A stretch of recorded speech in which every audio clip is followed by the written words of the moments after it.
I'd like to take this opportunity to introduce myself and share some of the expectations for the course. I will be entering my 29th year of teaching this September.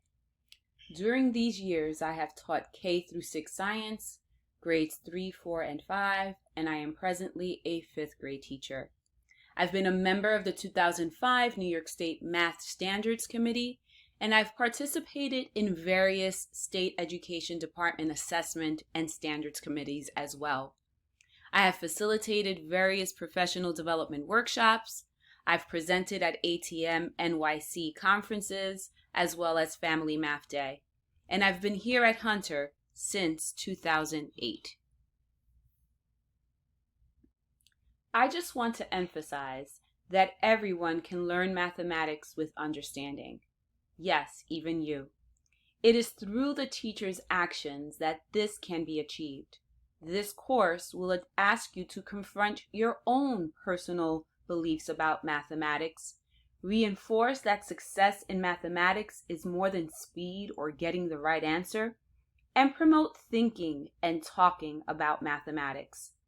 Understand that you are responsible in the development of citizens that are confident in their ability to do math. Therefore, your mindset will be critical to encourage your students to like math more and perform math at higher levels. Marilyn Burns, a nationally known mathematics educator, addresses how more than 2/3 of American adults fear and loathe mathematics. This book looks at why math has the dreadful reputation it does. I encourage you to read it. But let's listen to this excerpt where she shares an encounter she had. In this excerpt, Marilyn Burns shares some experiences she has had in conversations with people about math. When I travel on airplanes, I usually chat a bit with the person sitting next to me. Often, the conversation turns to, "So what do you do?" I answer, "I'm a math teacher." Boy, do I get an earful most often about the person's personal math tragedy. It was my worst subject. I hated algebra. I had to take it twice. Who needs algebra anyway? I did so up through algebra, but then geometry did me in. I was always bad in math, and my mother wasn't any good in it either. These people seem to think they inherited a bad math gene. Some relate experiences that have remained vivid. I can still remember being sent to the board in 4th grade. That was awful, horrible. It was long division that I hated. I never got those columns of numbers right. I hated the pop quizzes where you had to answer 10 questions really fast. They made me feel completely stupid. I quit taking math as soon as I could. 2 years in high school was more than enough for me. There are times, of course, when my seatmate doesn't have negative feelings about math. From time to time I'll hear, "I always liked math," or "I was always good in math." Such was the case on a recent flight I made to Seattle. The man was a Boeing engineer. I sighed with relief. "Most people tell me that they weren't very good at it," I responded, "or don't like it, or even worse, hate it." "I hear a lot of that too," he agreed. Then I asked, "About what percent of our adult population do you think doesn't like mathematics, or doesn't feel any good at it, or even confess to hating it?" After a moment he said, "Maybe 85, 90%. Then he asked, "So what kind of math do you teach?" I try to help people, children and adults, see math as interesting, relevant, and doable, I answered. I try and give them a successful experience with math. "Well, according to what I've read," he said, "we aren't teaching right today. The kids in Japan do much better. We don't have rigor in our schools anymore. It's terrible that they let kids use calculators in school." That's ruining math teaching. I don't think schools expect enough from kids. My heart sank. Here was a man who believed that the large majority of adults in our country are ill-equipped mathematically, and at the same time believed that school today isn't doing the job that it used to. How well did our schools teach if 85 to 90% of Americans are unsuccessful with mathematics? That's no record to brag about. Quite the opposite. It's evidence of the failure of what we were doing all along. And blaming it on the calculator? Oh my. We have to admit, what was good enough for us in learning mathematics is not good enough for our children today. Change in the math instruction we deliver must take place for several reasons. Number one, changes in society. Many jobs are disappearing. Other jobs have increased mathematical requirements. Technology, for example. There are changes in mathematics itself. To meet the demands of technology today, there is a greater emphasis on the statistics and probability. There is that shift from shopkeeper arithmetic to an emphasis on solving complex problems. And lastly, traditional math hasn't worked for most students. Despite the reality that learning math was a bust for so many of us, we have pressed on with ineffective teaching approaches that clearly don't work. If they did, math phobia wouldn't be rampant today. It is always important to get some logistics clarified before we begin. So let's take a look at our syllabus. Although we are not in person at the college, wait a minute, did you catch that? What was that? A 9? Oh, I'm so sorry. I got distracted here for a moment. Although we are not in person at the college, we can still get in touch. I will hold office hours on Tuesdays from 5 to 6 p.m. and Thursdays from 2 to 3 p.m. Office hours will take place through Zoom. The waiting room will be enabled to allow for privacy. Students will be allowed in for about 10 minutes on a first-come, first-served basis. Please have patience. At the bottom of the screen, you will find my email. Email is the best way to get in touch with me. Please do not email me any assignments. If you have any questions about how this course will operate, the requirements or activities or readings, you can always post them in our course Q&A forum.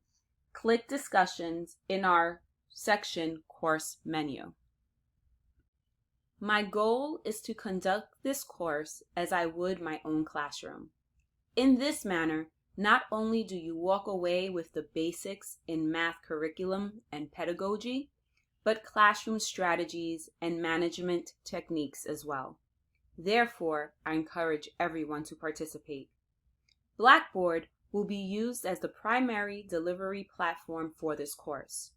Here is where you will be consulting materials and discussing them with peers, submitting all of your graded work, and where you have access to all the course information documents. To get the most of this course, I recommend that you log in daily. To succeed in this course, you will need to devote at least 6 to 8 hours per week to the required reading, viewing, and reasoning. Please devise a schedule and keep to it. I stand corrected. You will need to devote at least 6 to 8 hours per week, not per day. In this course, the online course learning modules, which will be posted daily by 12 a.m. on Blackboard, are crucial. The online video lectures are required viewing since they supplement the text in important ways. It is your responsibility to access Blackboard daily and to keep up with the succession of materials. Weekly assignments will be due every Friday by 3 p.m. unless otherwise indicated. If you miss a deadline, Do not despair. You can always submit, but you'll be penalized for late submission. This course is designed to provide participants an opportunity to become knowledgeable of fundamental skills and concepts related to the elementary school mathematics curriculum, develop strategies and appropriate assessment techniques related to elementary school mathematics instruction, and most importantly, discover and enrich an enjoyment of learning and teaching mathematics. A primary focus of the course will be to bridge the gap between concrete and abstract learning through process experiences. Good questioning techniques, problem exploration strategies, cooperative learning, the use of manipulative materials, and mathematics as communication will be stressed. It is my hope that this course fosters a community of learners. I look forward to working with you to make this an exciting and productive semester, as short as it is. Please note that your textbook will be a major investment in your future and/or present teaching career. This book serves as a great resource. It provides you with both the pedagogy, or the delivery process, and content knowledge, the math behind the math, needed in the teaching of math. Keep it close.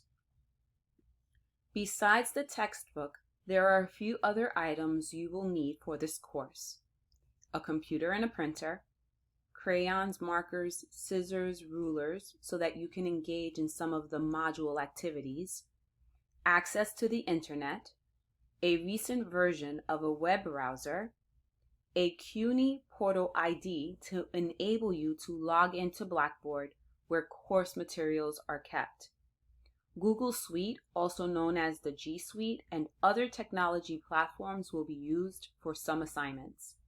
Use your Hunter email with the extension @students.huntersoe.org. You will find this in the syllabus as well, to access and sign into the Google products, Edpuzzle, Flipgrid, Nearpod, Zoom, and other forums that may be used. Various technology platforms will be used during this course. Is this another interruption? Did you just see that? I hope you caught that.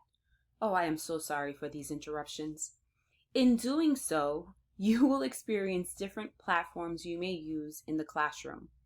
Remember to use your Hunter email extension that I previously mentioned to access and sign into these mediums.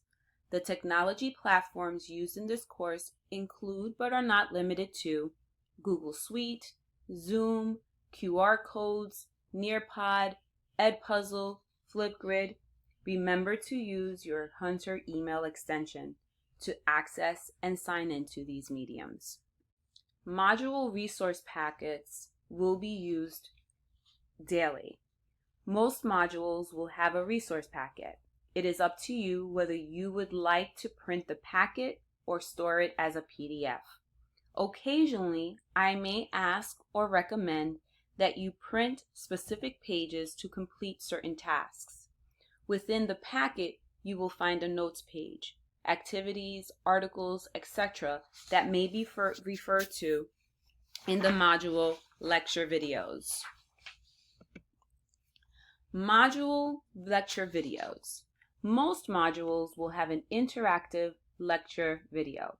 It is important that you engage in the video lecture and watch them in their entirety. Video lectures may come in the form of VoiceThread, Edpuzzle, or Screencast-O-Matic. I highly recommend you watch the video lecture before completing any textbook or article readings or tasks.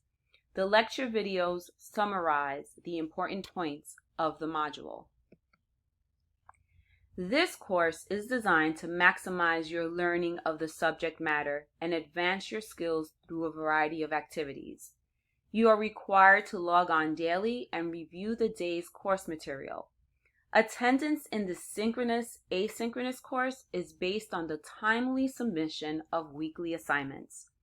This may include, but is not limited to, viewing the interactive video lectures, completing responses to assignments, and/or online group activities. Assignments submitted later than 3 days after the due date will not be accepted. Makeups will not be offered. If you must miss class due to a college-sanctioned excuse or emergency, please notify me as soon as possible through email. In any event, you are responsible for any work that you miss, and missing class is no excuse for not turning in an assignment. Assignments turned in late without prior approval will incur sanctions of 10% for each day late, starting from the due date. Excessive, unexcused absences will result in my recommending that you withdraw from the course. Any student who misses 2 or more assignments will result in a failing grade. Please note that this is an accelerated summer course. While class periods take place weekly during the spring and fall semesters, they take place daily, Mondays through Thursdays during the summer. This course is a mix of synchronous and asynchronous coursework. Course modules that include readings, videos, assignments, etc. will be posted on a daily basis starting at 12 a.m.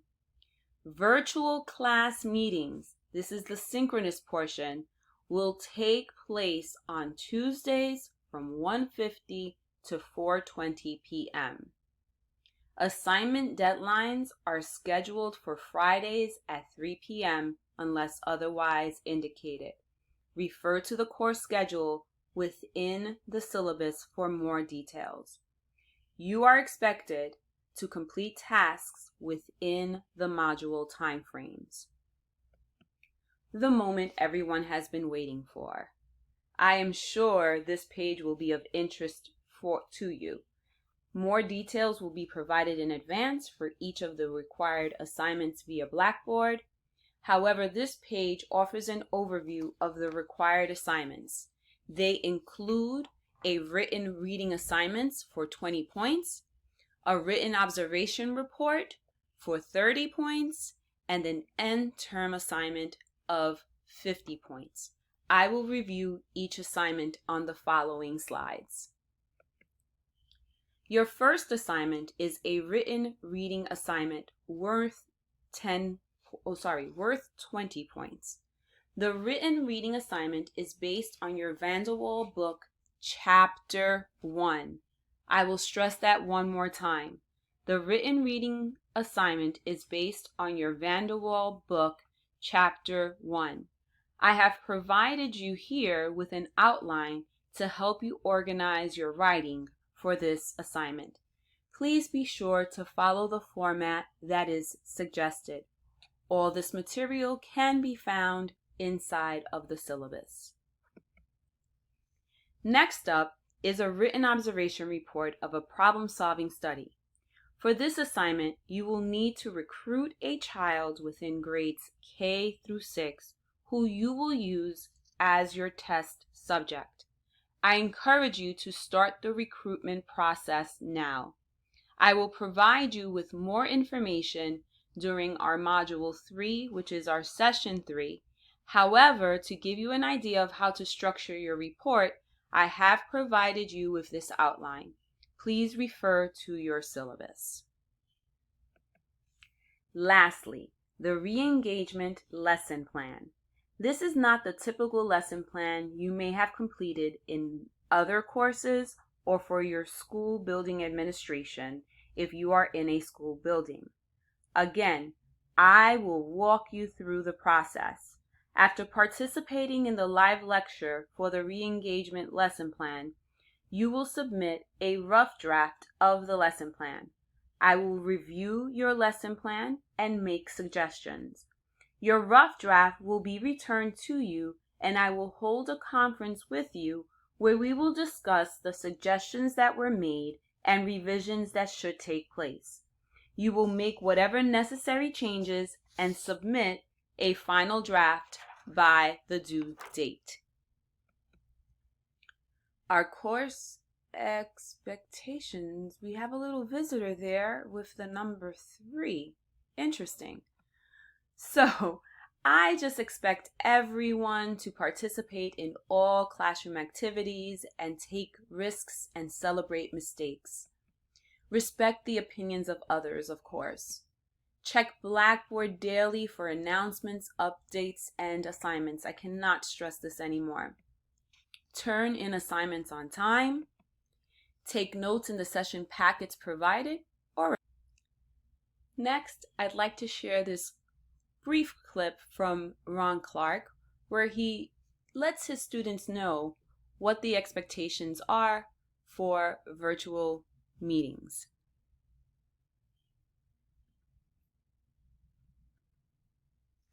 Dear students, there's a right way to join an online classroom, and then there's the wrong way. Take a look. First, you want to sit facing a window or a light. Next, you want to press mute. Then, look directly into the camera. And finally, lean into the screen so that your entire face fills the frame.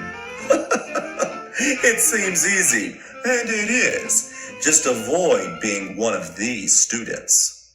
Harry Houdini, the one who hides and tries to disappear behind his hood.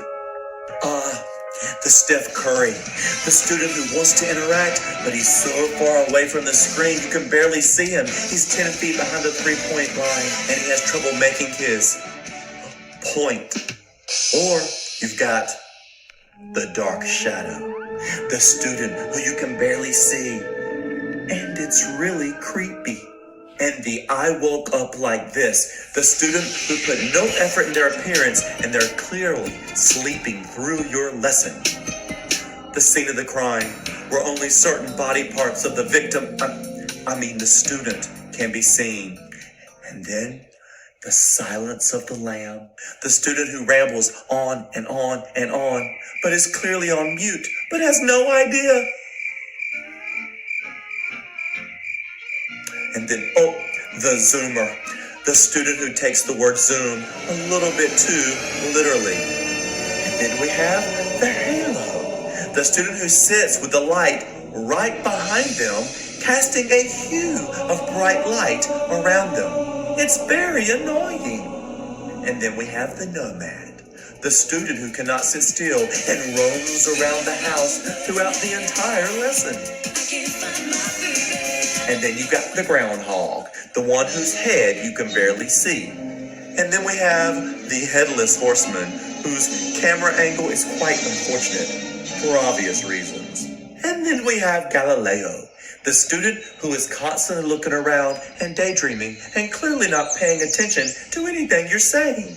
The unmutable madness. There is so much going on in this child's house, and for some reason, he doesn't seem to be able to keep himself on mute. Did you clean your room? And then you have the Decepticon, the student who acts like he's paying attention, but he's really not. He's deceiving you. He's doing everything but paying attention. And the self-obsessed student, only interested in using classroom screen time to prep and to adorn themselves. Oh, I'm having so much fun! And finally, we have the rest Zoomer. This is the student who's on Zoom and forgets to press mute when he goes to the restroom. Stop it. He needs some milk. So students, please heed my advice and avoid any of those behaviors. I will thank you. Your teachers will thank you. And your classmates online will appreciate it as well. Did you clean your room? Kids, I gotta go. My expectations are just a little simpler. All I ask is that you arrive on time, that you not leave the meet early unless other arrangements have been made, that you of course engage in the meeting, and discreetly excuse yourself when necessary. Limit any extraneous conversation, and please sit in a seat where your camera may be enabled during the meeting. Here are just a couple of tips for a successful summer semester. To succeed in this course, as I mentioned before, you will need to devote at least 6 to 8 hours per week to the required reading, viewing, and reasoning. Please devise a schedule that will work for you and keep to it. Please note that this is an accelerated summer course. While class periods take place weekly during the spring and fall semesters, they take place daily, Monday through Thursday during the summer. Our synchronous virtual day is Tuesday. In this course, the online course learning modules are crucial. The online video lectures are required viewing since they supplement the text in important ways. It is your responsibility to access Blackboard daily and to keep up with the succession of materials. Oh, did everybody see what just came across the screen? Wow, we have a lot of it, and there he goes. Interesting. I hope you've been paying attention to those digits. Weekly assessments will be due every Friday by the deadline, unless otherwise indicated. But like I've told you before, if you miss a deadline, please do not hesitate to reach out. Don't despair. But you can always, submit your report, but just note that you may be penalized for late submissions. With all this being said, I hope this has answered some of your questions. I will see you live in a few days. And please, if you have any other questions, you can email me or you can ask me at our live session.